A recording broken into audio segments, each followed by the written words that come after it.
உயிர் தீ. மரணத்தை விட வலிமையானது காதல். அது முடிவதில்லை, உருமாறுகிறது. தன் காதலனை தன் மகனாக மீண்டும் பிறத்தெடுக்கும் ஒரு தாயின் ஆத்மார்த்தமான கதை. மாலை நேரத்து இளஞ்சிவப்பு வெயில் ஜன்னல் வழியாக உள்ளே வந்து அணுவின் முகத்தில் ஒரு தங்க நிற பூச்சை பூசியிருந்தது. அவளது அறை முழுக்க சந்தனமும் பன்னீரும் கலந்த ஒரு மங்கள வாசனை நிறைந்திருந்தது. மெல்ல தன் உடலை நகர்த்தி அலமாரியில் இருந்த பெரிய நிலக்கண்ணாடியின் முன் வந்து நின்றாள். கண்ணாடி அவளுக்கு ஒரு புதிய பெண்ணை காட்டியது. நானா இது? அவளே ஆச்சரியப்பட்டு போனாள். கர்ப்பமாக இருக்கும் காலத்திலிருந்தே அவளது மேனி ஒரு தனி பொலிவை பெற்றிருந்தது. கன்னங்களில் ஒரு இயற்கையான சிவப்பு படர்ந்திருந்தது. பொதுவாக பெண்கள் சொல்வார்கள், வயிற்றில் ஒரு உயிர் வளரும் போது தாய் 2 உயிர்களின் சக்தியையும் தன் முகத்தில் பிரதிபலிக்கிறாள் என்று. அது உண்மைதான் போலும். அனு தன் வயிற்றை மெல்ல தடவினாள். உள்ளே இருந்த அந்த சிறு அசைவு அவளுக்கு ஒரு மின்சாரத்தை பாய்ச்சியது. அவளுக்கு பின்னால் வந்து நின்றான் கதிர். அவளது பட்டு சேலையின் தலைப்பை சரி செய்தபடி சந்தனம் தடவிய அவள் கன்னத்தில் தன் முகத்தை சேர்த்தான். எல்லாம் என்னோட உழைப்பு அனு. ஆனா பார், உனக்கு வளகாப்பு நடத்தி எல்லாரும் உன்னை கொண்டாடுறாங்க என்று மெல்லிய குரலில் கேலியாக கிசுகிசுத்தான். யாராவது பார்த்துவிட போகிறார்களோ என்ற பயத்தில் அனு அவன் தடையில் பலமாக கிள்ளினாள். போங்க, வெளியில எல்லாரும் காத்துக்கிட்டு இருக்காங்க என்று நாணத்தோடு சொன்னாள். அந்த சிரிப்பில் அவள் கன்னத்தில் குங்குமம் இழைத்தது போன்ற ஒரு பொழிவு கூடியது. ஆனால் அந்த சிரிப்பு அவளது உதடுகளில் மட்டுமே இருந்தது. கண்கள் ஏதோ ஒரு ஆழமான தேடலில் இருப்பதைப் போல ஒரு கணம் நிலை கொத்தி நின்றன. வளைகாப்பு சடங்குகள் முடிந்து மங்கள இசை முழங்க கார் மெல்ல நகரத் தொடங்கியது. தலைப்பிரசவத்திற்காக தாய் வீடு கிளம்பும் தருணம் கூட்டத்தில் இருந்த ஒரு பெரியவர் திடீரென குரல் கொடுத்தார். மாப்பிள்ளை கொஞ்சம் தூரமா போங்கப்பா, மசக்கக்காரி தலைப்பிரசவத்துக்கு கிளம்பும் போது புருஷன் முன்னாடி வரக்கூடாது, கண்ணுல படக்கூடாது, இது ஆகாது. கதிர் சிரித்து கொண்டே விலகி செல்ல அணுவுக்கு எரிச்சல் வந்தது. ஏன் வந்தா என்ன என்று அவள் கேட்டதற்கு, தெரியலையே தாயி, இது வரைக்கும் யாரும் அப்படி செஞ்சு சோதிச்சு பார்த்ததில்ல, இது பெரியவங்க வாக்கு என்றார் அவர். எல்லோரும் இப்படி மூட நம்பிக்கையிலே இருங்க என்று முணுமுணுத்தபடி காரில் அமர்ந்தார். கார் தெருவை தாண்டி செல்லும் போது தன் பழைய நினைவுகளின் ஊற்றாக இருக்கும் அந்த பகுதிக்கு திரும்புவதை உணர்ந்தாள். தாய் வீட்டு வாசலில் கார் நின்றது. ஆரத்தி எடுக்கும் போது தட்டில் இருக்கும் சுண்ணாம்பு தண்ணீரில் தன் பிம்பத்தை பார்த்தாள். அப்போது தற்செயலாக தன் வீட்டிற்கு நேர் எதிரே இருந்த அந்த வீட்டை பார்த்தாள். அது அமுதனின் வீடு. பால்கனியில் துணி உணர்த்தி கொண்டிருந்த அமுதனின் அம்மா இவளையே உற்று பார்த்து கொண்டிருப்பதை கவனித்தாள். அமுதனின் அம்மாவின் கண்கள் ஒருவித தேக்கமும் சொல்ல முடியாத பாரமும் தெரிந்தது. வீட்டிற்குள் நுழைந்ததும் தன் கையில் இருந்த வளையல்களை சரி செய்தபடியே அம்மாவிடம் கேட்டாள். அம்மா, எதிர் வீட்டு அமுதனுக்கு கல்யாணம் ஆயிடுச்சா? எனக்கு ஒரு தகவல் கூட சொல்லவில்லையே நீங்க. அம்மாவின் கைகள் அந்த பூத்தட்டை அப்படியே வைத்தன. அவளது முகம் சற்றென இறுகியது. ஒரு கணம் மௌனம் அந்த அறையை ஆக்கிரமித்தது. ஆமா, இது ஒண்ணுதான் இப்ப அவனுக்கு குறைச்சல் என்று அம்மா கசப்பாகவும் சுருக்கமாகவும் சொல்லிவிட்டு திரும்பினார். ஏமா அப்படி சொல்ற? அவனுக்கு என்ன குறைச்சல்? இப்ப நல்ல வேலை கிடைச்சதுன்னு சொன்னீங்க, அப்புறம் என்ன இப்படி பேசுறீங்க? அணுவின் குரலில் ஒரு பதட்டமும் கலந்திருந்தது. அம்மா அவள் முகத்தை பார்க்காமல், எல்லாம் விதி, நீ இதையெல்லாம் யோசிக்காதே, அமைதியா போய் ஓய்விடு என்று சொல்லிவிட்டு உள்ளே சென்றாள். அம்மாவின் அந்த பதிலில் ஒரு பெரிய ரகசியம் புதைந்து கிடைப்பதை அணுவின் உள்ளுணர்வு உறக்க சொன்னது. அமுதனின் வாழ்வில் ஏதோ ஒரு பெரும் புயல் வீசி இருக்கிறது. அது என்ன? அவனை பற்றிய பேச்சை எடுத்தாலே அம்மா ஏன் இத்தனை ஆக்ரோஷமாக மாறுகிறாள்? அம்மா சொல்லிவிட்டு சென்ற அந்த ஒற்றை வாக்கியம் மனோன்மணியின் தூக்கத்தை கலைத்து விட்டது. ஜன்னல் வழியாக தெரிந்த நிலவின் வெளிச்சம் எதிரே இருந்த அமுதனின் பால்கனியில் விழுந்து அசைந்து கொண்டிருந்தது. அந்த பால்கனி வெறும் சிமெண்ட் தளம் அல்ல, அவளது 15 வயது கனவுகள் முளைத்து நின்ற பூமி. அணுவுக்கு அப்போது 12 வயது இருக்கும். அவள் குடும்பம் இந்த வீட்டிற்கு வந்து சேர்ந்த முதல் வாரம் அமுதனின் அப்பா தான் முன்னின்று சகல உதவிகளும் செய்தார். 2 குடும்பங்களும் அவ்வளவு நெருக்கம். அப்போதெல்லாம் அமுதன் விடுதியில் தங்கி படித்து கொண்டிருந்தான். சுழிச்சேட்டை பிடிச்சவன், அதான் ஹாஸ்டல்ல போட்டோம் என்று அவள் அம்மா அடிக்கடி சொல்ல கேட்டிருக்கிறாள். அணுவுக்கு தன்னை போலவே குறும்பு செய்யும் ஒருவனை சந்திக்க வேண்டும் என்ற ஆர்வம் அரிசியை வாயில் போட்டு மெல்லும் போதெல்லாம் ஊறும். அரிசி திங்காதடி, கல்யாணத்துல மழை பெய்யும் என்று அவளது அம்மா அதட்டினாலும், பேயட்டும் பேயட்டும், அப்படியாவது ஊர் செழிக்கட்டும் என்று திமிராக பேசுவாள் அனு. அரையாண்டு தேர்வு விடுமுறையில் அமுதன் ஊருக்கு வந்த போதுதான் அனு எதிர்பாராத விதமாக பெரிய மனுஷி ஆனாள். 10 நாட்கள் அமுதன் பக்கத்து வீட்டில் தான் இருந்தான். ஆனால் அவளுக்கு விதிக்கப்பட்ட கட்டுப்பாடுகளால் அவளால் ஒரு முறை கூட ஜன்னலை தாண்டி அவனை பார்க்க முடியாமல் போனது. ஏதொன்றின் மீது அதிக ஆர்வம் கொள்கின்றோமோ அது காலத்தில் கரைந்து காணாமல் போய்விடும். இது அவளது வாழ்க்கையில் உண்மையானது. அமுதனை பற்றிய ஆர்வம் மெல்ல மெல்ல தேய்ந்து போனது. காலங்கள் உருண்டோடின. அனுவுக்கு இப்போது 16 வயது. 11ஆம் வகுப்பு படித்துக் கொண்டிருந்தாள். ஒரு காலை வேளையில் பள்ளிக்கு செல்ல தன் சைக்கிளை தள்ளி கொண்டு வாசலுக்கு வந்தாள். வழக்கத்திற்கு மாறாக தன் முதுகில் பின்னால் ஏதோ ஒரு பார்வை தீயாக படர்வதை உணர்ந்தாள். மெதுவாக தலை நிமிர்ந்து அண்ணாந்து பார்த்தாள். எதிரே இருக்கும் பால்கனியில் ஒரு புதிய இளைஞன், லேசான மீசையும் வளர்ந்த தாடியும், அவன் இவளையே வைத்தக்கண் வாங்காமல் பார்த்து கொண்டிருந்தான். அறிமுகமே தேவையில்லை. அவன் கண்களில் அதே குறும்பு. அவனுக்கு பெயர் சொன்னது அமுதன். அவன் கண்களில் இருந்து அவள் விடுபடுவதற்கு இன்னும் கிளம்பலையா நீ எனும் அம்மாவின் குரல் தேவைப்பட்டது. இதோமா என்று சைக்கிளை தள்ளி கொண்டே புறப்பட்டாள். தெருவின் முனை வரைக்கும் அவன் முதுகில் அவள் கண்கள் ஊடுருவதை அவளால் உணர முடிந்தது. பின்னங்களுத்தோர ரோமங்கள் கூச்சத்தில் சிலிர்த்தன. அதற்கு பின் அவன் ஊரில் இருக்கும் வரை அவள் ஒரு நாளும் அண்ணாந்து பால்கனியை பார்த்ததே இல்லை. ஆனால் அவள் கல்லூரிக்கு திரும்ப போன பிறகு அந்த வெற்று பால்கனியை மட்டும் அடிக்கடி அண்ணாந்து பார்த்து ஏக்கத்தை சேமிப்பாள். பரஸ்பரம் இருவரும் பேசிக் கொள்ளவில்லை. ஆனால் அறிவிக்கப்படாத ஒரு நேசத்தின் போதையில் திளைத்திருந்தார்கள். அவன் கவனத்தை ஈர்க்க அவள் சைக்கிள் பெல் அடிப்பது, அவன் வேண்டுமென்றே இவர்கள் வீட்டு வாசலில் காத்திருப்பது என அந்த மௌன காதல் நதியாக ஓடிக்கொண்டிருந்தது. நினைவுகளில் இருந்து மீண்ட அனு தன் வயிற்றின் மேல் கை வைத்தாள். அம்மா ஏன் அமுதனை பற்றி இவ்வளவு கோபமாக பேசினாள்? இப்போ அவனுக்கு அதான் குறைச்சல் என்றால் என்ன அர்த்தம்? அவளுக்குள் இருந்த பழைய காதல் இத்தனை ஆண்டுகளுக்கு பிறகும் ஒரு சிறு நெருப்பாக கனன்றது. கதிருடன் வாழும் அந்த வாழ்க்கையில் அவள் ஏதோ ஏங்குவது போல தோன்றியது. மறுநாள் காலை வாசலில் கோலம் போட்டு கொண்டிருந்த அமுதனின் அம்மாவை பார்த்தாள் அனு. அவரோடு பேச ஒரு சந்தர்ப்பத்தை தேடினாள். ஆனால் அனுவின் அம்மா கழுகு பார்வையோடு வாசலில் நின்று கொண்டிருந்தாள். ஏன் இந்த மறைப்பு? அமுதன் எங்கே? அவன் கல்யாணம் செய்து கொள்ளாமல் இருக்க காரணம் என்ன? அந்த பழைய பால்கனி பார்வைகள் வெறும் டீனேஜ் ஈர்ப்பு என்று அனு நினைத்தாள். ஆனால் கல்லூரி பருவத்தில் அது ஒரு ஆழமான நதியாக உருமாறி இருந்தது. அமுதன் விடுமுறையில் வரும்போதெல்லாம் அவர்கள் இருவருக்கும் இடையே ஒரு வார்த்தை கூட பரிமாறப்பட்டதில்லை. ஆனால் அவன் எப்போது வாசலுக்கு வருவான், எப்போது பால்கனியில் நிற்பான் என்பது அனுவுக்கு அர்ச்சனை தட்டில் இருக்கும் கற்பூரம் போல அத்தனை அப்பட்டமாக தெரியும். ஒரு முறை அம்மா அரிசி உலக்கு வாங்கி வர சொன்ன போது அனு அமுதன் வீட்டுக்குள் நுழைய எதிர்பாராத விதமாக அமுதனும் எதிரே வந்தான். இருவருக்கும் ஒரு கணம் மூச்சு நின்றது. அமுதனின் கண்கள் அவனை பருகின. அந்த ஒரு நொடி பார்வையில் 1000 கவிதைகள் எழுதப்பட்டிருக்கலாம். அனு சிதறி ஓடி வந்தாள். ஆனால் அன்று முதல் அவள் மனதுக்குள் அமுதன் ஒரு நிரந்தர குடியிருப்பை அமைத்து கொண்டான். அம்மாவிற்கு மாத விளக்கு என்பதால் அன்று வெள்ளிக்கிழமை விளக்கேற்றும் பொறுப்பை அனுவுக்கு வந்தது. தீபத்தை அணைக்க அவள் கைகளை விசிறிய போது அம்மா பதறி போய் திட்டினாள். விளக்கை இப்படி விசிறி அணைக்கிறது சாமியை அடிக்கிறதுக்கு சமம். திரியை இழுத்து எண்ணெயில முக்கணும். அதற்கு பெயர்தான் குளிர வைத்தல் என்று மூட நம்பிக்கையில் பிரசாங்கம் செய்து கொண்டிருந்தாள். அந்த சமயத்தில் தான் அமுதனின் அம்மா அங்க வந்தார். அமுதனின் அம்மாவிடம் அனுவின் அம்மா அவன் படிப்பு பற்றி விசாரித்து கேட்டபோது அனுவுக்கு சந்தோஷம் தாங்கவில்லை. எல்லாம் சரியாக வந்துச்சுன்னா அனு அமுதனுக்கே கட்டி வச்சிடலாம் என்று அவர்கள் பேசிக்கொண்ட அந்த நிமிடம் அனு காற்றில் மிதந்தாள்.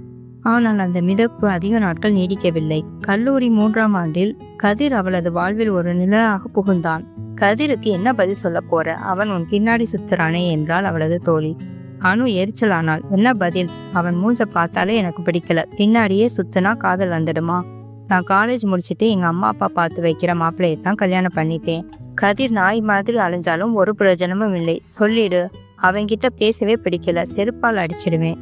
கதிரின் காதல் அவளுக்கு தொந்தரவாக இருந்தது. பேருந்தில் வலுக்கட்டாயமாக பக்கத்தில் உட்கார்வது, முத்தம் கொடுத்துடுவேன் என்று மிரட்டுவது என்று அவன் ஒரு ஸ்டைலாகவே இருந்தான். இந்த உலகத்துல கதிரை வெறுக்கிற மாதிரி நான் யாரையும் வெறுக்கல என்று அனு அன்று சபதம் செய்தாள். ஆனால் அவளது வெறுப்புக்கு காலம் வைத்திருந்த பரிசு வேறொன்று. அலைகாப்பு முடிந்து தாய் வீட்டில் இருக்கும் இன்று அந்த பழைய சிநேகங்கள் மீண்டும் மனதை அரித்தன. அம்மாவிடம் அமுதனை பற்றி மீண்டும் கேட்க துணிந்தாள். ஏமா, அமுதன் இப்ப இங்கதான் இருக்கானா? அவன் அம்மா ஏன் அவ்வளவு சோகமாக இருக்காங்க? அம்மா துணியை மடித்து கொண்டே சொன்னால், அமுதன் இப்ப இங்கதான் இருக்கான். ஆனா நீ அவனை பார்க்கணும்னு நினைக்காத. அவனுக்கும் நமக்கும் இப்ப எந்த பேச்சும் இல்லை. உனக்கு வயிறு நிறைஞ்சிருக்கிற நேரம் தேவையில்லாத விஷயத்த பேசாத. ஏமா மறைக்கிறீங்க? அமுதன் வேலை கிடைச்சதுன்னு சொன்னீங்க. காலேஜ் படிக்கும் போது அவனை எனக்கு தந்துடுறேன்னு அவங்க அம்மா கிட்ட பேசினீங்க. அப்புறம் இப்படி இந்த கதிர் உள்ளே வந்தான். அனுவின் குரலில் ஆவேசம் கூடியது. அம்மா சட்டென வேலையை நிறுத்திவிட்டு அவளை பார்த்தாள். அவளது பார்வையில் ஒரு வித குற்ற உணர்ச்சியும் பயமும் கலந்திருந்தது. நீ எப்ப அமுதனை சந்திக்க போனையோ அன்னைக்கே விதி எல்லாத்தையும் மாத்திடுச்சு அனு. அவன் வரவேண்டிய இடத்துக்கு கதிர் வந்துட்டான். அதுக்கப்புறம் நடந்ததை நான் சொல்லக்கூடாது. அனு திடுக்கிட்டாள். அமுதன் வரவேண்டிய இடமா? அப்படின்னா அவன் அன்னைக்கு என்னை சந்திக்க வந்தானா? அம்மா அதற்கு மேல் பதில் சொல்லாமல் அந்த இடத்தை விட்டு நகர்ந்தாள். அனுவுக்கு தான் கட்டி கொண்டிருக்கும் இந்த தாலி ஒரு இரும்பு சங்கிலியாக தெரிந்தது. அமுதன் வராத அந்த ஒரு நாள், அவளது வாழ்க்கையை புரட்டி போட்ட அந்த ஒரு சந்திப்பு, அங்கே என்ன நடந்தது? கல்லூரி விடுதியில் இருந்த அந்த நாட்கள் அனுவுக்கு இன்னும் பசுமையாக இருக்கின்றன. கதிர் ஒருபுறம் தன் காதலை சொல்லி மிரட்டி கொண்டிருக்க, அமுதனிடம் இருந்து வந்த அந்த ஒரு செய்தி அவளை உற்சாகத்தின் எல்லைக்கே கொண்டு சென்றது. அமுதனுக்கு உன் காலேஜ் பக்கத்திலே வேலை கிடைச்சிருக்குதான், நாளைக்கு கிளம்பி வருவான், அவங்கிட்ட சில பொருட்கள் கொடுத்து விடுறேன், வாங்கிக்கோ என்று அம்மா அலைபேசியில் சொன்னபோது அனுவுக்கு இதயம் தாளம் தப்பியது. அன்று இரவு அவளுக்கு தூக்கமே வரவில்லை. அமுதனை முதலில் நேருக்கு நேர் சந்திக்க போகிறோம். இத்தனை காலம் பால்கனியிலும் ஜன்னல் ஓரங்களிலும் மௌனமாக பரிமாறப்பட்ட பார்வைகளுக்கு ஒரு உருவம் கிடைக்கப் போகிறது. கதிரின் தொல்லைகள் ஒருபுறம் இருந்தாலும் அமுதனின் வரவு அவளுக்கு பாதுகாப்பான அரணாக தெரிந்தது. மறுநாள் காலை விடியும் முன்பே எழுந்துவிட்டாள். அன்று அவளுக்கு பிடித்த நீல நிற சுடிதாரை தேர்ந்தெடுத்தாள். கண்ணாடியின் முன் நின்று மணிக்கணக்கில் தன்னை அலங்கரித்துக் கொண்டாள். பெண்கள் தங்களுக்கு பிடித்தமானவர்களை சந்திக்க போகும்போது ஒருபோதும் முந்தி செல்ல மாட்டார்கள். தன் அழகு கொஞ்சமும் குறையாமல் அதே புத்தம் புது பொலிவோடு அவன் தன்னை பார்க்க வேண்டும் என்பதுதான் அவளது ஆசை. விடுதியின் வாசலில் காத்திருக்காமல் பக்கத்தில் இருந்த ஒரு அமைதியான உணவகத்தில் அவனை சந்திக்க திட்டமிட்டாள். அம்மா அவனது எண்ணை கொடுக்கவில்லை. அவனே உன்னை கூப்பிடுவான் என்று சொல்லியிருந்தாள். நேரம் நகரத் தொடங்கியது. காலை 10 மணி, 11 மணி, மதியம் 1 மணி. வெயிலின் தாக்கம் அதிகரிக்க அவளது முகத்தில் இருந்த அலங்காரம் மெல்ல கரைய தொடங்கியது. அமுதனிடம் இருந்து அழைப்பு வரவில்லை. தெரியாத எங்களிடமிருந்து வந்த ஒவ்வொரு அழைப்பும் அமுதன் என்று நினைத்து எடுத்து ஏமாந்து போனாள். பசி மறந்து தாகம் மறந்து அவளுக்கு ஒரு பயம் மெல்ல கசிந்தது. ஒருவேளை அவனுக்கு என்னை சந்திக்க பிடிக்கவில்லையோ, அல்லது வேலை நெருக்கடியில் என்னை மறந்து விட்டானா? இப்படி பல கேள்விகள் அவளை துளைத்தன. மாலை 5 மணி வரை காத்திருந்து விட்டு அழுது கொண்டே விடுதி அறைக்கு திரும்பினாள். அன்று இரவு அம்மாவிடம் கேட்டபோது அம்மா மிகவும் சாதாரணமாக சொன்னாள், அவன் வரவில்லை அனு, ஏதோ முக்கியமான வேலைன்னு கிளம்பி ஊருக்கு போயிட்டானாம். எண்ணெய் பாட்டிலை கூட வாங்கிக்க வரவில்லை அந்த பிள்ளை. அனுவுக்கு ஒரு பெரிய அவமானமாக தெரிந்தது. தன்னை இத்தனை நேரம் காக்க வைத்த அமுதன் மீது ஒரு தீராத கோபம் அவளுக்கு உருவானது. அந்த தார்மீக கோபம்தான் பின்னாளில் கதிர் அவளது வாழ்க்கை நுழைய காரணமாக அமைந்தது. நினைவுகளில் இருந்து மீண்ட அனு இன்று தன் தாய் வீட்டு பால்கனியில் அமர்ந்து ஜன்னல் வழியாக அமுதனின் வீட்டை பார்த்து கொண்டிருந்தாள். அன்று அம்மா சொன்னது பொய் என்பது அவளுக்கு இப்போது மெல்ல புரிய தொடங்கியது. அமுதன் வராமல் இருக்க அவனால் முடிந்திருக்காது. அவன் அத்தனை அலட்சியமானவன் இல்லை. திடீரென கதவு தட்டப்பட்டது. அமுதனின் அம்மா உள்ளே வந்தார். அம்மாவை காணவில்லை. அவள் மட்டும் தனியாக இருந்தாள். அனு நல்லா இருக்கியாம்மா என்று கேட்கும் போதே அவ கண்கள் கலங்கின. நல்லா இருக்கேன் அத்தை. அமுதன் எப்படி இருக்கான்? ஏன் அவன் முகத்தை கூட நான் பார்க்க முடியல? அமுதனின் அம்மா சுற்றுமுற்றும் பார்த்தார். அனுவின் அம்மா அங்கே இல்லை என்பதை உறுதி செய்து கொண்டு அவள் கட்டிலுக்கு அருகில் அமர்ந்தார். அனு, உன்கிட்ட ஒரு பெரிய உண்மையை மறைச்சிட்டாங்க. அன்னைக்கு நீ காலேஜ் வாசல காத்துக்கிட்டு இருந்தேயே, அன்னைக்கு அமுதன் அங்கே வந்தான். ஆனா உன்னை பார்க்கறதுக்கு முன்னாடியே அவர் மேல பேச முடியாமல் விம்பினார். அனுவின் இதயம் ஒரு கணம் நின்று துடித்தது. முன்னாடியே என்ன ஆச்சு அத்தை, சொல்லுங்க. அமுதனின் அம்மா கைகள் நடுங்கிக் கொண்டிருந்தன. அவர் அனுவின் கைகளை பற்றி கொண்டார். அந்த தொடுதலில் ஒரு தாயின் பெருந்துயரம் அப்படியே கடத்தப்பட்டது. அன்னைக்கு என்ன நடந்துச்சுன்னு தெரியுமா அனு? நீ காலேஜ் வாசல்ல காத்துக்கிட்டு இருந்த அந்த நேரத்துலதான் அமுதன் தன் பைக்கை உன் காலேஜ் பக்கம் திருப்பி இருக்கான். உனக்காக ஒரு சின்ன பரிசு வாங்கணும்னு கடை தெருவுக்கு போய் வர்றப்போ ஒரு லாரி அவன் மேல மோதிச்சு. அனு அதிர்ச்சியில் உறைந்து போனாள். விபத்து அப்புறம் என்ன ஆச்சு அத்தை? என்கிட்ட யாருமே சொல்லல. அம்மா அவன் வேலை விஷயமா ஊருக்கு போயிட்டான்னு சொன்னாங்களே. அமுதனின் அம்மா கசப்புடன் சிரித்தார். உங்க அம்மாவுக்கும் உன் மேல இருந்த அக்கறை அப்படி. என் புள்ள அடிபட்டு ரத்த வெள்ளத்துல கிடந்தப்ப அவன் பிழைச்சுப்பானான்னு தெரியல. மூளைக்கும் முதுகு தண்டுக்கும் பலத்த அடி. இனி பழையபடி நடப்பதே கஷ்டம்னு டாக்டர் சொல்லிட்டாங்க. அந்த நேரத்துல உங்க அம்மா ஆஸ்பத்திரிக்கு வந்தாங்க. என் பிள்ளைய பார்த்துட்டு அவங்க கண்ணில் தெரிஞ்சது பரிதாபம் இல்லைன்னு பயம். பயமா? எதுக்கு அத்தை? தன் பொண்ணுக்கு ஒரு முடங்கி போனவனை தேடி வந்துடுவாளான்னு பயப்பட்டாங்க. அனு இப்பதான் படிச்சு முடிச்சு வெளியே வர்றா. அவ வாழ்க்கையை வீணாக்கிடக்கூடாது. அமுதன் வந்தான்னு அவளுக்கு தெரியவே வேணான்னு சத்தியம் வாங்கிக்கிட்டாங்க. விதி அவளை கதிருடன் சேர்த்திருக்கு, அதை நீங்க கலைச்சிடாதீங்கன்னு சொன்னாங்க. நாங்களும் என் பிள்ளையோட நிலைமையை பார்த்துட்டு நீ சந்தோஷமா இருக்கணும்னு தான் ஊரை விட்டு கிளம்பி போனோம். அனுவுக்கு தலை சுற்றியது. தன்னை சந்திக்க வந்த வழியில் அவனுக்கு இந்த நிலைமையா? தான் அலங்காரம் செய்து கண்ணாடி முன் நின்று கொண்டிருந்த அதே நிமிடம்தான் அவன் மரணத்தோடு போராடி கொண்டிருந்தானா? அடுத்த சில நாட்களில் அமுதன் குடும்பம் ஏன் வீட்டை பூட்டி விட்டு சென்றது என்பது இப்போது அவளுக்கு புரிந்தது. அமுதன் ஒரு உயிரற்ற சிலையாக மாறியிருப்பதை அவளால் தாங்கிக் கொள்ள முடியவில்லை. கதிருடனான திருமணத்தை அவள் ஒரு தகவமைத்தல் என்றே நினைத்து ஏற்றுக்கொண்டாள். கதிர் தன் காதலின் வெற்றியாக பார்த்த அந்த திருமணம் உண்மையில் அமுதனின் தியாகத்திலும் அம்மாவின் சூழ்ச்சியிலும் கட்டப்பட்டது என்பதை உணரத் தொடங்கிய போது அவளுக்கு மூச்சு முட்டியது. அவளது மௌன சோகத்திற்கு இப்போது விடை கிடைத்துவிட்டது. எதற்கு அழுகிறோம் என்று தெரியாமல் அவர் சிதறிய கண்ணீருக்கு பின்னால் அமுதனின் சிதைந்த கனவுகள் இருந்திருக்கின்றன. அமுதன் இப்ப எப்படி இருக்கான் அத்த? அவனை நான் பார்க்கணும் என்று பிடிவாதமாக கேட்டாள் அனு. அவன் உன்னை பார்க்கணும் தாமா இத்தனை காலம் உயிரை பிடிச்சுட்டு இருக்கானோ. உங்க அம்மாவுக்கு தெரியாம வாயேன், ஒரு தரம் பார்த்துட்டு வந்துடு என்று அமுதனின் அம்மா அழைக்க அனு மெதுவாக இருந்தாள். நிறைமாத கர்ப்பிணியாக தன் ஒரு கையை இடுப்பில் தாங்கியபடி மெல்ல அடி எடுத்து வைத்து அந்த வீட்டு வாசலை மிதித்தாள். அந்த அறைக்குள் நுழைந்ததும் மருந்து வாசனை அவளை வரவேற்றது. அறையின் மூலையில் ஒரு சிறிய கட்டிலில் எலும்பும் தோலுமாக ஒரு உருவம் அமைந்திருந்தது. ஒரு காலத்தில் துள்ளி திரிந்த அந்த பால்கனி பறவையா இது? அமுதன் மெதுவாக தலை நிமிர்ந்து பார்த்தான். அவனது கண்கள் குழியில் விழுந்திருந்தாலும் அதில் இன்னும் அதே மௌன காதல் மிஞ்சி இருந்தது. அறையின் கதவு திறக்கப்பட்ட போது வந்த அந்த மெல்லிய காற்று அங்கிருந்த மருந்து நொடியை மனோன்மணியை நாசிக்கி கொண்டு சென்றது. ஒவ்வொரு அடியும் அவளுக்கு ஒரு யுகமாக தெரிந்தது. கட்டிலில் அமர்ந்திருந்த அந்த உருவத்தை பார்த்ததும் அவளது இதயம் சுக்குநூறாக உடைந்தது. அமுதன் அவனது கம்பீரமான தோள்கள் சுருங்கி போயிருந்தன. பால்கனியில் நின்று அவளை காந்த போல ஈர்த்த அந்த தீர்க்கமான கண்கள் இப்போது குழி விழுந்திருந்தது. ஏதோ ஒரு தொலைதூர புள்ளியில் வெறித்து கொண்டிருந்தன. அனு உள்ளே நுழைந்ததும் அவளது விழிகள் ஒரு மின்னல் வெட்டியது. அது ஆச்சரியமா, வேதனையா, அல்லது இத்தனை கால காத்திருப்புக்கு கிடைத்த ஆறுதலா என்று அவளுக்கு புரியவில்லை. அனு அவனது குரல் ஒரு மெல்லிய கிசுகிசுப்பாக வெளியிட்டது.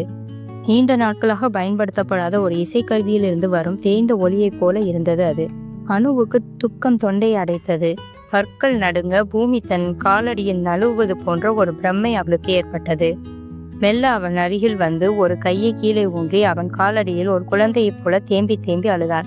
என்னை மன்னிச்சிடுங்க, எனக்கு சத்தியமா தெரியாது. அன்னைக்கு நீங்க வரலன்னு தெரிஞ்சதும் உங்க மேல கோவப்பட்டு இருந்தேன். ஆனா நீங்க எனக்காக இவ்வளவு தூரம். அவளால் மேல பேச முடியவில்லை. அமுதன் மெதுவாக நடுங்கும் கையை நீட்டி அவளது தலையை தொட முயன்றான். ஆனால் அவனது விரல்களில் அந்த தெம்பு இல்லை. அழாத அனு, நீ அன்னைக்கு அங்க காத்துட்டு இருந்தையே, அந்த நினைவே போதும் எனக்கு. இந்த 4 செவத்துக்குள்ள நான் இத்தனை வருஷம் உயிரோட இருந்ததுக்கு காரணமே உன்னை ஒரு முறை பார்க்கணுங்கிற ஆசைதான். அனு தன் கண்ணீரை துடைத்து கொண்டு அவன் முகத்தை பார்த்தாள். எப்பவுமே நான் எதுக்கு கவலைப்படுறேன்னு தெரியாம அழுவேன். யாருக்கோ பதில் சொல்லணும்னு தோணும். இப்பதான் புரியுது. என் மனசு உங்களை தேடிட்டு இருந்திருக்கு. சிறிது நேரம் மௌனம் அந்த அறையை ஆக்கிரமித்தது.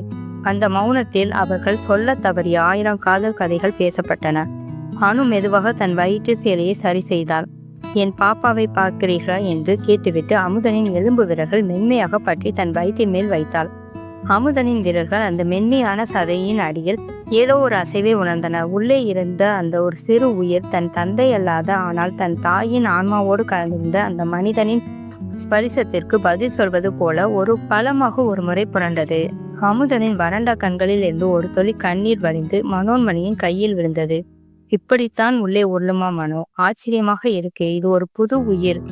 அவனது முகத்தில் ஒரு தெய்வீக புன்னகை பூத்தது. அவள் அவனை தன் மார்போடு சேர்த்து அணைத்து கொண்டாள். அந்த அணைப்பில் காமமில்லை, அது 2 துண்டிக்கப்பட்ட ஆன்மாக்கள் மீண்டும் இணைந்து கொண்ட ஒரு புனிதமான கணம்.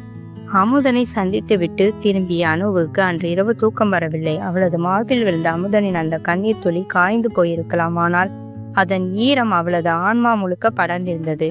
அன்று இரவு அவள் தன் வயிற்றை தடவி கொண்டே இருந்தாள்.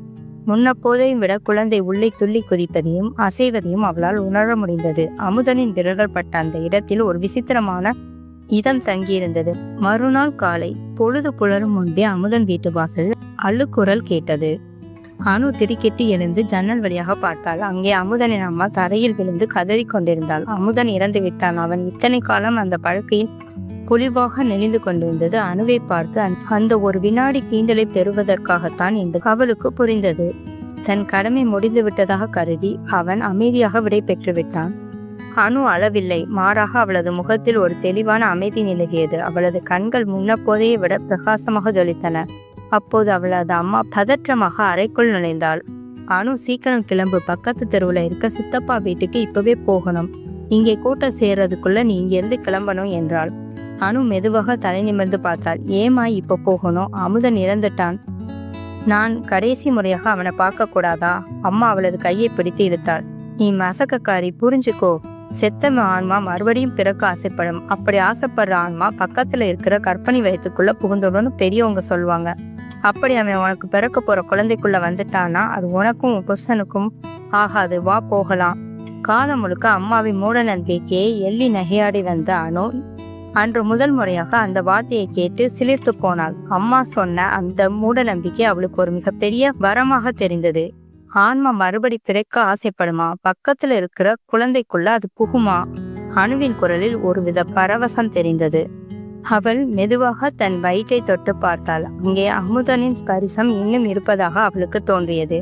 நிஜமாவே அவள் மறுபடி என் வயிற்றுல வந்து பிறப்பானா என்று ஆர்வம் பொங்க கேட்டாள்.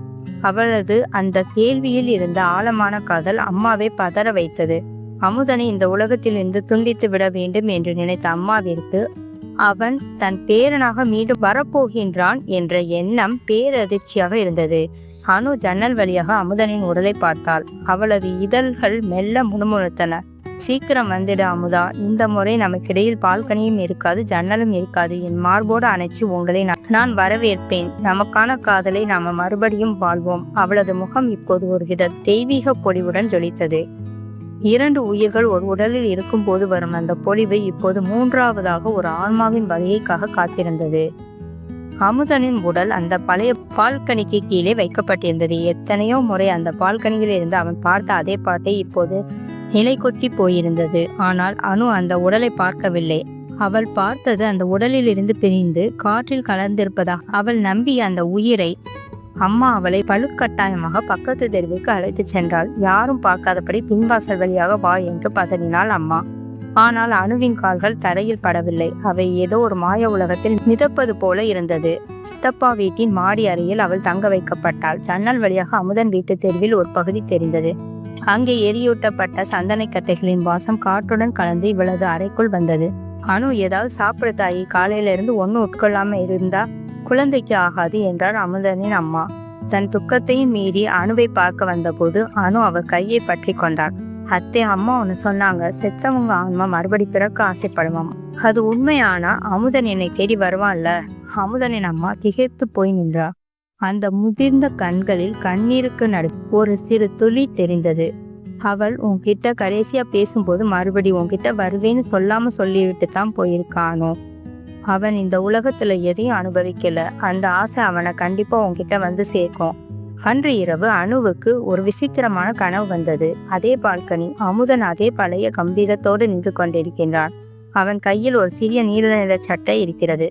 அனு, எனக்காக நீ செஞ்ச அலங்காரம் அன்னைக்கு கலைஞ்சு போச்சுல்ல, இதோ இப்ப நான் உனக்காக புதுசா வர்றேன் என்று சொல்லிவிட்டு அவன் அந்த பால்கனியிலிருந்து கீழே குதிக்கிறான். அவன் கீழே விழவில்லை. ஒரு ஒளியாக மாறி அணுவின் வயிற்றுக்குள் புகுந்து கொள்கிறான். திடுக்கிட்டு விழித்தாள் அனு. அவளது வயிற்றில் ஒரு வலி. அது சாதாரண வலி அல்ல. அது உயிர் வெளியே வர துடிக்கும் பிரசவ வலி. அம்மா அம்மா என்று அவள் கூச்சலிட அந்த வீடே பரபரப்பானது. என்னடி அதுக்குள்ளையா? இன்னும் 10 நாள் இருக்குதுன்னு டாக்டர் சொன்னாங்களே என்று பதறினாள் அம்மா. அனு சிரித்தாள். வலியிலும் அவளது சிரிப்பு அத்தனை அழகாக இருந்தது. அவருக்கு பொறுமை இல்லம்மா. சீக்கிரமா வந்துட்டாரோ? மருத்துவமனைக்கு செல்லும் வழியில் அமுதனின் உடலை எடுத்து சென்ற அதே பாதையில்தான் அவளது காரும் சென்றது. மரணமும் பிறப்பும் ஒரே சாலையில் சந்தித்து கொண்டன. அணுவுக்கு தெரியும், இது வெறும் பிரசவம் அல்ல, இது ஒரு காதலின் மறுபிறப்பு. மருத்துவமனையில் அந்த வெள்ளை நிற சுவர்கள் அணுவுக்கு ஒரு புதிய உலகத்தின் வாசலாக தெரிந்தது. பிரசவ வார்டின் சத்தங்களுக்கு இடையே அவளது சுவாசத்தில் மட்டும் ஒரு அமைதி இருந்தது. ஒவ்வொரு முறை வலி வரும்போதும் அவள் அமுதனின் பெயரை முணுமுணுத்தாள். அனு, மூச்சை இழுத்து விடு, பயப்படாது என்று செவிலிய சொல்ல, எனக்கு பயம் இல்லை, ஒருத்தரோட வருகைக்காக நான் காத்துக்கிட்டு இருக்கேன் என்று பலவீனமான குரலில் பதிலளித்தாள். வெளியே கதிர் பதட்டத்துடன் அலைந்து கொண்டிருந்தான். தன் குழந்தையின் வருகைக்காக அவன் காத்திருந்த அந்த நிமிடங்களில் அமுதன் மறைந்த செய்தி அவனுக்கு தெரிந்திருந்தது. ஆனால் அந்த மரணத்திற்கும் இந்த பிறப்பிற்கும் ஏதோ ஒரு கண்ணுக்கு தெரியாத தொடர்பு இருப்பதை அவன் ஆள் மனது உணர்ந்திக்கவில்லை. திடீரென அணுவுக்கு ஒரு விசித்திரமான உணர்வு ஏற்பட்டது. தன் வயிற்றுக்குள் இருந்த அந்த உயிர் தன் முழு பலத்தையும் திரட்டி வெளியே முயல்வதை அவள் உணர்ந்தாள். அது ஒரு குழந்தையின் முயற்சி மட்டுமல்ல, ஒரு ஆன்மாவின் தாகம் என்பதை அவள் அறிந்திருந்தாள். அவன் வந்துட்டான். அவள் உறக்க கத்தினாள். அடுத்த சில நிமிடங்களில் அந்த பிரசவ அறை அதிரும் வகையில் ஒரு குழந்தையின் அழுகுரல் கேட்டது. அந்த சத்தம் கேட்டது. அவளது கண்களில் இருந்து ஆனந்த கண்ணீர் வழிந்தது. செவிலியர் குழந்தையை துணியால் துடைத்துவிட்டு அணுவின் அருகில் கொண்டு வந்தனர். அழகு ராஜா பிறந்திருக்கிறான் என்றார். அனு அந்த குழந்தையின் முகத்தை பார்த்தாள். பச்சிளம் குழந்தையின் முகம் பொதுவாக பார்த்தாலே ஒரே மாதிரியாத்தான் இருக்கும் என்பார்கள். ஆனால் அந்த குழந்தையின் நெற்றியில் இருந்த அந்த சிறு சுழியும் இமை மூடியிருந்த அந்த கண்களின் வடிவமும் அப்படியே அமுதன். அதே சமயம் வார்டுக்கு வெளியே ஒரு அதிசயம் நடந்தது. அமுதனின் உடல் எரியூட்டப்பட்ட அதே வினாடியில் இங்கே ஒரு குழந்தையின் முதல் அருகுரல் கேட்டதாக அங்கிருந்தவர்கள் பேசிக்கொண்டனர். என்ன ஒரு ஆச்சரியம்! ஒரு உயிர் அடங்குற நேரத்துல இன்னொரு உயிர் கிளம்புது என்று பெரியவர்கள் வியந்தனர். குழந்தையை தூக்கி கொண்டு வெளியே வந்தபோது கதிரும் அம்மாவும் ஓடி வந்தனர். கதிர் பரவசத்துடன் குழந்தையை பார்த்தான். என் பையன் என்னை போலவே இருக்கான்ல என்று அவன் கேட்க அனு மென்மையாக சிரித்தாள். ஆனால் அமுதனின் முகம் தெரிந்த அதே முகத்தில் கதிரின் சாயலையும் காலம் மெல்லிதாக கலந்திருந்தது. அது ஒரு விசித்திரமான கலவை. அனுவின் அம்மா குழந்தையை பார்த்ததும் ஒரு கணம் பின்வாங்கினாள். அந்த குழந்தையின் கண்களில் ஏதோ ஒரு தேடல் இருந்தது. என்னம்மா, அமுதன் வந்துட்டாரான்னு பாக்கீங்களா என்று அனு மெதுவான குரலில் கேட்க அம்மா பதில் சொல்ல முடியாமல் தலை குனிந்தாள். இது என் குழந்தை, என் அமுதா என்று அனு குழந்தையை தன் மார்போடு அணைத்து கொண்டாள். அன்று இரவு மருத்துவமனை ஜன்னல் வழியாக தெரிந்த நிலவை பார்த்து அனு நினைத்தாள், மூட நம்பிக்கைன்னு சொன்னாலும் சரி, முட்டாள்தனம்னு சொன்னாலும் சரி, என் காதல் தோற்கல. அவன் மறுபடி என்கிட்ட வந்துட்டான். காலம் ஒரு மாய கண்ணாடி, அது காயங்களை மறைய செய்யும் என்று சொல்வார்கள். ஆனால் அனுவுக்கு காலம் அவளது காதலை தினம் தினம் மெருகேற்றி காட்டியது. குழந்தைக்கு பெயர் சூட்டும் விழா. கதிர் தன் குடும்ப பெரியவர்கள் சொன்ன பெயரை சூட்ட ஆசைப்பட்டான். ஆனால் அனு பிடிவாதமாக இருந்தாள். அமுதன், இவன் பேர் அமுதன் என்று அவள் சொன்னபோது கதிரனால் மறுக்க முடியவில்லை. வருடங்கள் உருண்டோடின. அமுதன் வளர வளர அனுவின் வீட்டிற்குள் பல அதிசயங்கள் நடந்தன.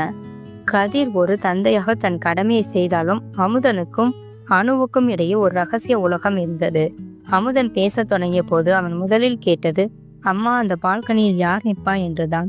எதிரே இருந்த அமுதனின் பழைய வீட்டை பார்த்து அவன் கேட்கும் போதெல்லாம் அணுவின் உடல் சிலிர்க்கும். ஒரு நாள் மாலை அமுதன் அரிசியை வாயில் போட்டு மென்று கொண்டிருந்தான். அணுவின் அம்மா வழக்கம் போல, அரிசி திங்கியாதப்பா, கல்யாணத்தன்னைக்கு மழை பெய்யும் என்று அதட்டினார். உடனே அமுதன் சிரித்து கொண்டே சொன்னான், பெய்யட்டும் பெய்யட்டும் பாட்டி, அப்படியாவது இந்த ஊர் செழிக்கட்டும். அந்த பதிலை அமுதன் சொன்ன விதம் பல ஆண்டுகளுக்கு முன் அனு சொன்ன அதே திமிரான தோணியில் இருந்தது. அதை கேட்ட அம்மாவின் கையில் இருந்த தட்டு கீழே விழுந்தது. நிஜமாகவே அவன் வந்துட்டானா என்று அம்மா நடுங்கும் குரலில் கேட்க அனு வெற்றி புன்னகையை உதிர்த்தாள். அனுவுக்கு இப்போது எந்த வருத்தமும் இல்லை. கதிர் அவளுக்கு ஒரு நல்ல கணவனாக பாதுகாப்பாக வாழ்க்கையை கொடுத்தான். ஆனால் அவளது ஆன்மாவின் தாகத்தை தீர்க்க அமுதன் மகனாக வந்துவிட்டான். ஒரு முறை அமுதன் தன் குட்டி விரல்களால் அணுவின் கன்னத்தை செதுக்கிய போது, அம்மா, அன்னைக்கு நீ அழுதப்ப நான் உன் மார்பில விழுந்து நினைச்சேன்ல, இனிமே உன்னை அழவிட மாட்டேன் என்று அவன் மழலையை சொன்னான். அணு திடுக்கிட்டாள். அமுதன் இறந்த அன்று அவன் விடுத்த கண்ணீர் துளி அவளது மார்பில் விழுந்ததை இவன் எப்படி சொல்கிறான்? அவள் குழந்தையை இழுக கட்டி அணைத்து கொண்டாள். இப்போ புரியுதா அமுதா? காதல்கிறது வெறும் உடல்களோட சேர்மானம் இல்லை, அது ஒரு தொடர் பயணம். நாம் ஒருத்தரை ஒருத்தர் கைவிடவில்லை. அமுதனின் அம்மா இப்போது அணுவின் வீட்டில்தான் இருக்கிறார். தன் மகனை பேரனாக பார்க்கும் அந்த பாக்கியம் அவருக்கு கிடைத்திருக்கிறது. பால்கனியில் நின்று கொண்டு எதிரே இருக்கும் தெருவை பார்க்கும் போது அணுவுக்கு அந்த பழைய நினைவுகள் இப்போது வழியை தருவதில்லை. ஒரு ஆழமான கவிதையின் முடிவு போல அவள் வாழ்க்கையில் நிறைவாக இருந்தது. மரணத்தை விட வலிமையானது காதல் என்பதை உலகம் மூட நம்பிக்கை என்று சொன்னாலும் அணுவுக்கு அதுதான் அவளது நிஜம். அன்று இரவு மழை பெய்ய தொடங்கியது. ஜன்னல் வழியாக குளிர்ந்த காற்று அறைக்குள் நுழைந்தது. அணு அமுதனின் தலையை தன் மடியில் கிடத்தி தடவி கொண்டிருந்தாள். உள்ளே இருந்து வந்த கதிர், என்ன அணு, இன்னும் தூங்கலையா என்று கேட்டான். தூங்க போறோம், நாங்க 2 பேரும் ரொம்ப தூரம் நடந்து வந்திருக்கோம்ல, அதான் கொஞ்சம் கலப்பா இருக்கு என்று சொல்லிவிட்டு அமுதனின் நெற்றியில் முத்தமிட்டாள். வெளியே மழை பெய்து கொண்டிருந்தது. ஊர் செழித்து கொண்டிருந்தது அவர்களது காதலை போலவே. அணு மற்றும் அமுதனின் இந்த காதல் பயணம் உங்களுக்கு பிடித்திருந்ததா?